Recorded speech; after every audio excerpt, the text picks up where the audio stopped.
ये कहानी लुधियाना शहर के एक रहवासी की है। वो अपने बिजनेस के काम से पूर्व अफ्रीका की राजधानी नैरोबी में जाके रहने लगा। एक बार उसकी पत्नी अफ्रीका से पंजाब वापस आई और अचानक से उसको दिल का दौरा पड़ा, इसीलिए उसकी हालत बहुत ही गंभीर हो गई। डॉक्टर्स ने भी उसको बचाने का बहुत ही प्रयास किया, लेकिन वो नाकामयाब रहे और उस बिजनेस की पत्नी का मरण हो गया। मरने से पहले उसने अपनी अंतिम क्रियाविधि के बारे में बात किया था, उसी तरह से उसी विधि पूर्वक उसका अंतिम क्रियाकरण कर दिया गया। कुछ समय बाद उस औरत के पति की भी तबीयत बहुत ही खराब हो गई। डॉक्टर्स ने उन्हें लंदन जाके अपना इलाज करवाने को बोला। लंदन में डॉक्टर्स ने उनका तपास करके बोला कि मेरा रोग बहुत ही बड़ा नहीं है, थोड़े समय के बाद तुम ठीक हो जाओगे। और इतना सुनकर उस आदमी ने चैन की सांस लेके होटल पे वापस आ गया। उस रात को जैसे ही अपने रूम का दरवाजा खोला तो उसको लगा कि कोई पहले से ही उसके रूम में कोई है। आगे जाके जब उसने देखा कि सामने बेड पे उसकी मृत्यु हो गई पत्नी बैठी थी।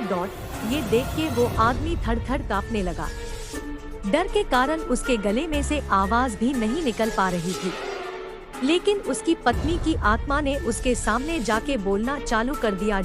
उस आदमी की पत्नी ने बोला, आपने जिस तरीके से मेरा अग्नि संस्कार किया उससे मैं बहुत ही संतुष्ट हूँ। मैंने दक्षिणा में दी हुई वो अंगूठी भी देखी है। मैं हमेशा तुम्हारे साथ ही रहूंगी। अफ्रीका से लंदन यहाँ पे तुम्हारे साथ रहने के लिए ही आई हूँ। यहाँ पे डॉक्टर्स ने आपकी जांच की, उससे मुझे बहुत ही शांति मिली है। पत्नी की आत्मा का उसके प्रति प्यार देखकर पति तो घेलो ही हो गया। क्या बोलूँ क्या न बोलूँ, उसकी उसे समझ ही नहीं पड़ रही थी। अब उसे अपनी पत्नी की आत्मा से डर दूर होने लगा। अब वो उसके साथ ही रहने लगा। उनका एक बेटा भी था जो अमेरिका में पढ़ाई करने के लिए गया था। अचानक वो जिस घर में रहता था उस घर में शॉर्ट सर्किट के कारण आग लग गई। उस समय रात के 12 बजे थे। उसका बेटा बहुत ही गहरी नींद में था, उसको कुछ भी पता नहीं था। अचानक उसकी आंखें खुल गई तो उसने देखा कि पूरे घर में आग लग गई है और कोई उसको उठा के घर से बाहर ले जा रहा है। उसने जानने के लिए देखा कि किसने उसे उठाया है, लेकिन कोई उसे नजर नहीं आया।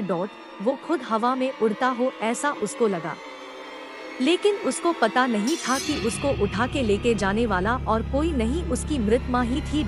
उसकी माता की आत्मा ने आके ही सही सलामत घर से बाहर निकाला था। ये पूरी घटना का सार उसको उसके पापा ने बताया। इस तरीके से एक आत्मा ने उनके पुत्र की जान बचाया। 5 साल बाद जब पत्नी की आत्मा ने उनसे विदाई लेने के लिए आज्ञा मांगी तब वो आदमी की आंखों में आंसू आ गए और अपनी पत्नी को गले लगा दिया। जिस समय उसने अपनी पत्नी को गले लगाया तब उसका शरीर ऐसा ही था जो उनके जीवन काल के दौरान था। उसके बाद वो अदृश्य हो गई।